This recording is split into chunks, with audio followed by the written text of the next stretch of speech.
Section 1. You will hear a woman booking a room for a party at a community centre. First, you have some time to look at questions 1 to 4.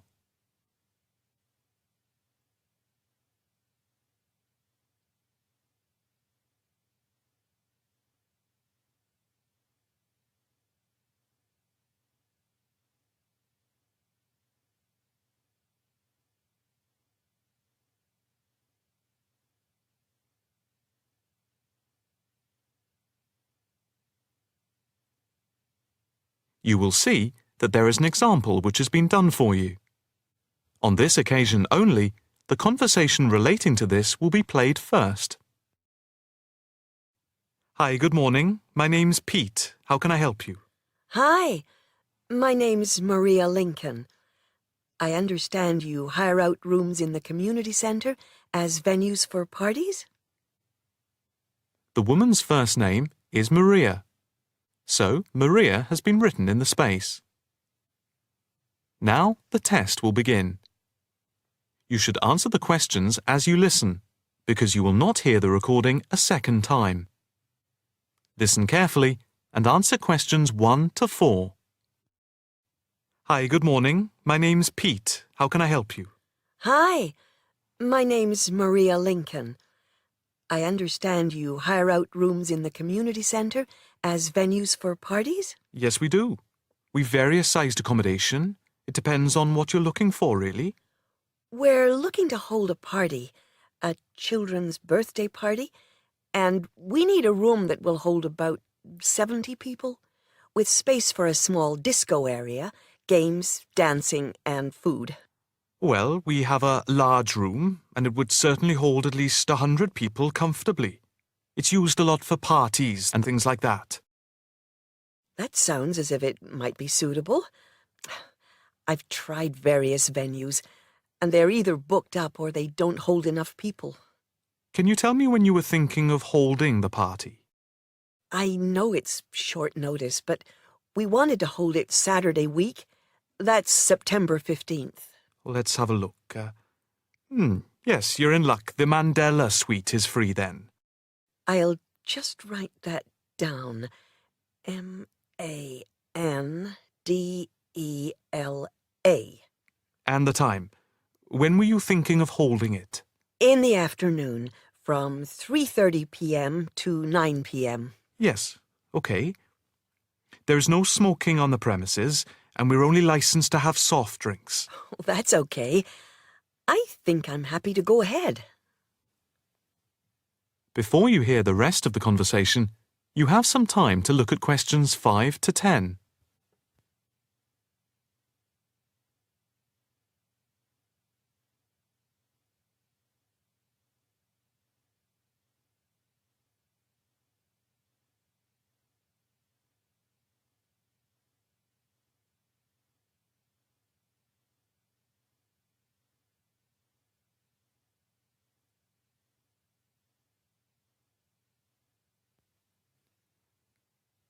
Now listen and answer questions 5 to 10.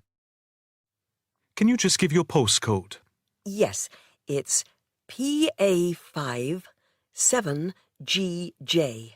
Fine. And the flat and street number? It's flat number 40, and the street number is 35. Okay, so that's flat 40, 35 Beaches Street. Yes, that's right. And a contact number? My landline is 223279 with the code. But I'll give you my mobile number, which is 07897 293381. Okay, 293381. Can you tell me how much it will cost? It's quite reasonable, actually. It's £115 for the hire of the room, with tables and chairs. But if you want to hire disco equipment, we've got a basic system with speakers and other equipment for £25. But there is no technician around in case anything goes wrong. And of course, it's optional. That would save us carting something from home, but Maybe we should bring a spare sound system just in case. We've never had any problem with the system, but you might not want to take any chances. What about catering? Well, we had thought of getting everyone bringing something. We have someone who can do catering for £9 a head, including the cake if required. That's handy, but it's a lot as we have a fairly tight budget. So, you want to go ahead with the booking? Yes, certainly. OK. I need to take a deposit of £30, which is refundable. The balance needs to be paid 2 days before the event at the latest. Fine. You can cancel up to 2 days before, but after that you lose the deposit. We don't intend to cancel, but is there any insurance we can take out? Yes, there's a form here somewhere. How much? It's, let me see. It's only £9 for the 24-hour period, and that covers you for cancellation, damage, and injury. Well, at least we'd better have a look at it. How would you like to pay the deposit? Cash. I'll just give you a receipt. There you are. 10, 20, 30. £30. Maria Lincoln. Thank you very much.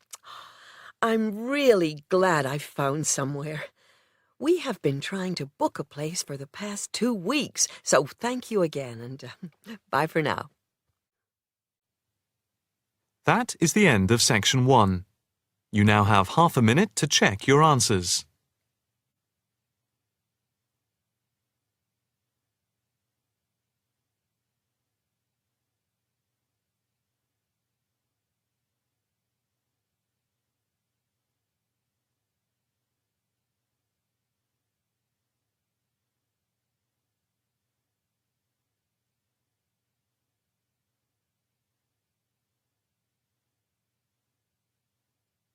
Now turn to section 2.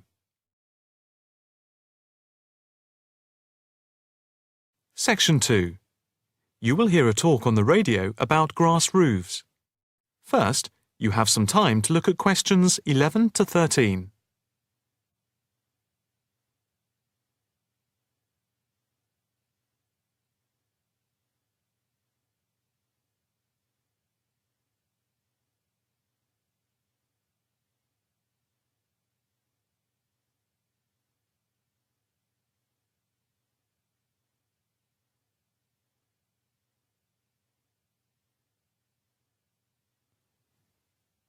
Now listen carefully and answer questions 11 to 13.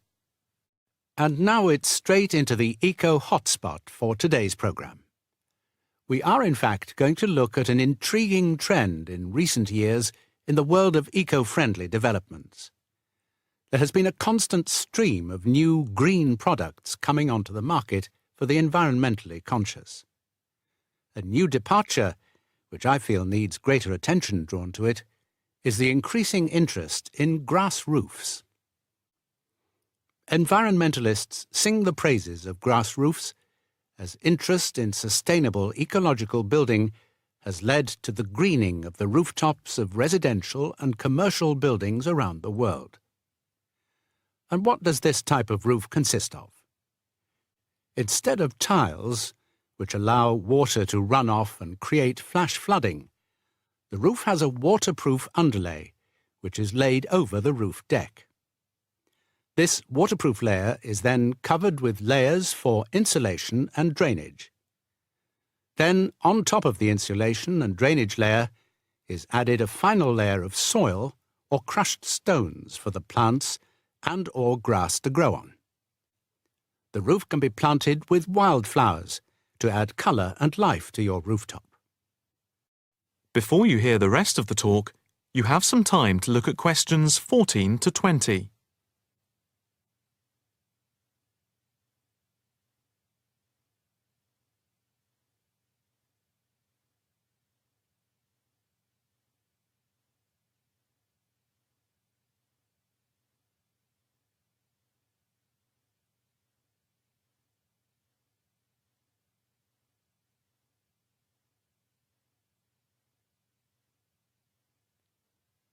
Now listen carefully and answer questions 14 to 20. As for the benefits of grass roofs, in spring and in summer they're very pretty, as flowers spring into bloom. Moreover, in summer, grass roofs are of particular benefit in cities because they keep any building cool by reflecting the sun's rays. In winter, the grass roofs insulate the building, helping to prevent heat loss. The roofs require little maintenance and are better than any other roofing material. They encourage biodiversity by attracting bees and birds, and they absorb water runoff, which helps prevent flash flooding. In fact, the gravel layer retains 71% of the rainwater that falls, thus helping to prevent flash flooding. In winter, the brown soil is a bit more evident, which can look unattractive if the roofs are not tended carefully. But that is a price worth paying, and I would say that they come highly recommended by those who have them. If you compare grass roofs with tiles, the latter do certainly look very tidy, but at a price to the future of the planet. The main drawbacks of tiles, though, are the water runoff and the absorption of heat from the sun's rays in summer. So, if we are to save the planet from the ecological point of view, tiles do not come recommended. The only roof that I can think of which has similar ecological credentials to the grass roof is the thatched roof. Thatched roofs are good insulators and very attractive, but very pricey and not ideal for cities. How can we make more of our roofs green? That is, how can people be persuaded to install grass roofs? The World Green Roof Conference in Australia was a very good start. At a grassroots level, the best way to raise the profile of grass roofs is to make them trendy by highlighting them in fashionable magazines, so that people begin to feel that they cannot do without them. But the idea I like best is holding competitions for the best designed grass roofs. Next week, Eco Hotspot is going to look at... That is the end of section 2. You now have half a minute to check your answers.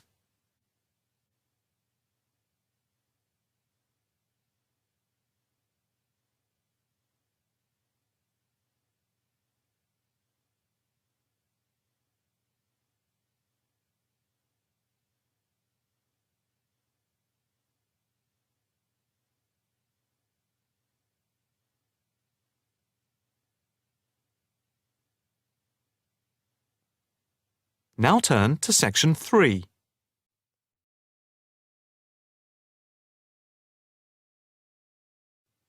Section 3. You will hear a student talking to her tutor about a presentation. First, you have some time to look at questions 21 to 23.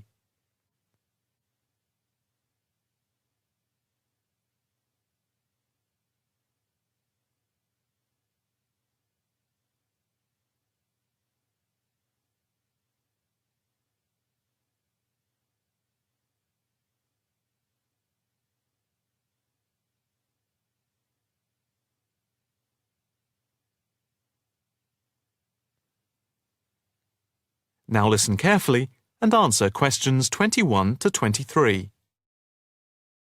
Excuse me, Dr. Owen, Oh, hello, Karen. Have you got a few moments? Yeah, sure.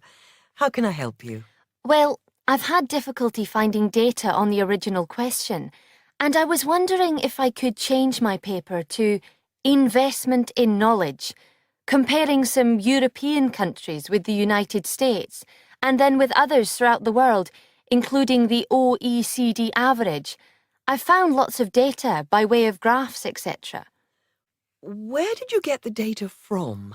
From various sources, books and journals. How are you going to present the material? I am going to use the electronic whiteboard as suggested and do a blend of graphs, pictures, text and podcasts to illustrate my presentation. It sounds very impressive. Yes, let's hope the whiteboard works. But I'm also going to have a PowerPoint presentation for a backup, just to cover myself. A backup is a good idea, but it's a lot of work doing everything twice. It is, but at least I'll have experience of both.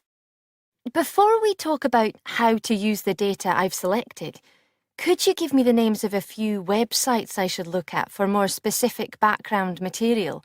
When you type in anything to do with knowledge, there are millions of sites listed. Before you hear the rest of the conversation, you have some time to look at questions 24 to 30.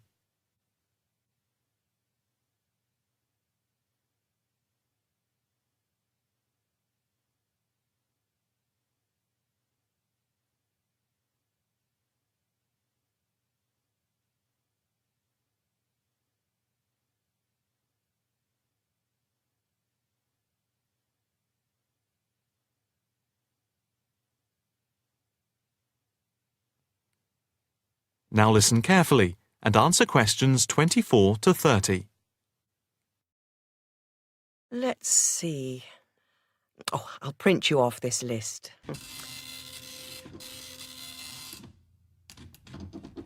Oh, there we go. Right. Do I really need to study everything on these? No, I suggest there are 5 or 6 you can look at.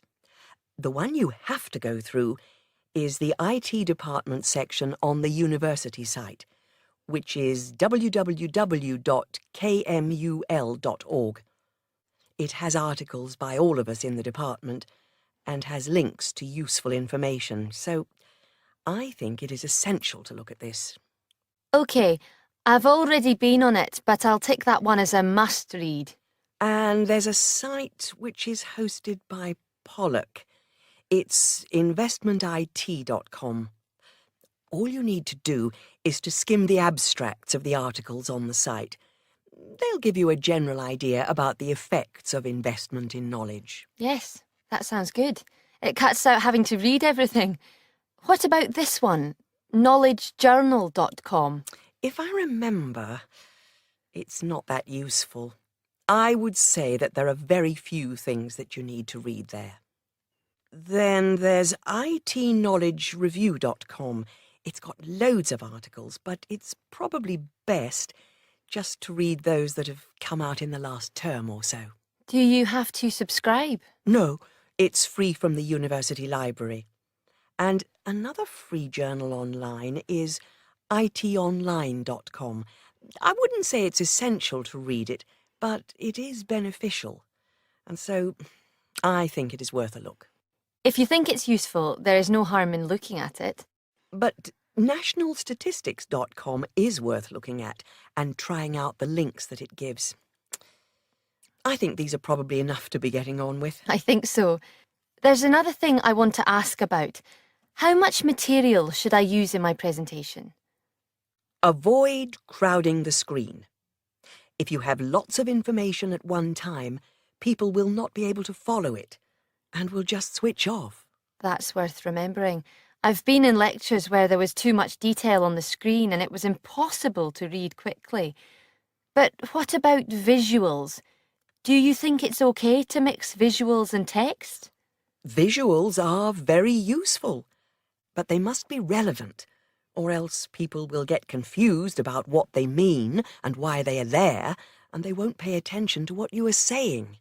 So be careful. From what I can see, you have the makings of a very good presentation. Thank you. That is the end of section 3. You now have half a minute to check your answers.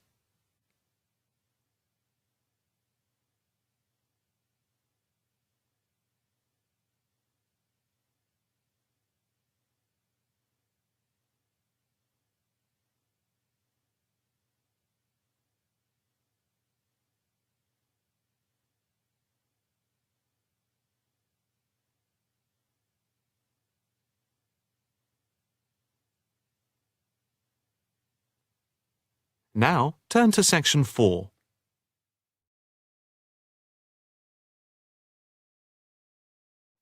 Section 4. You will hear a talk on the work of a printing department at a university. First, you have some time to look at questions 31 to 40.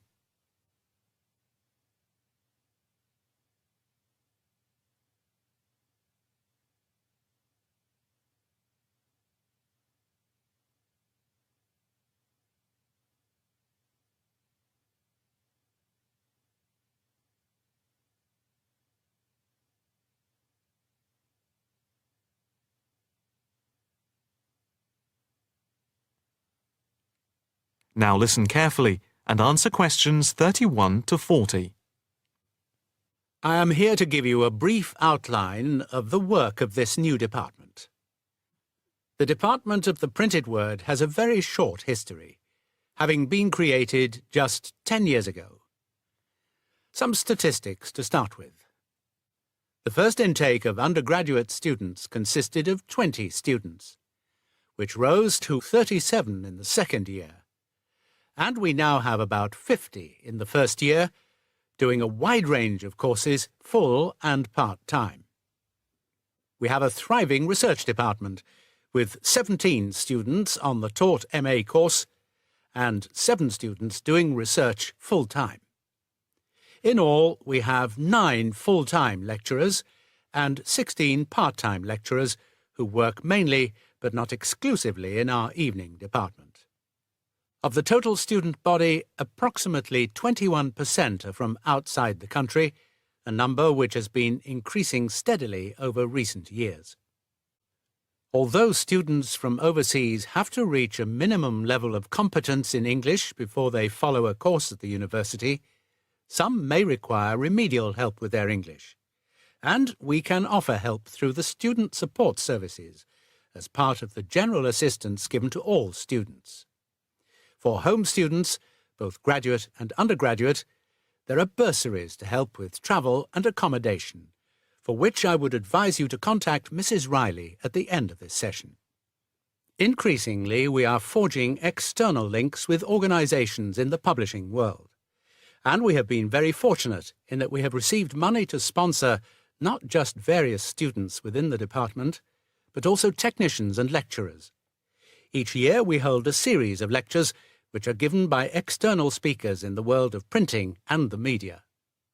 The series of workshops that you see around you have been built thanks to a very generous donation which has allowed us to develop our facilities for bookbinding and restoration.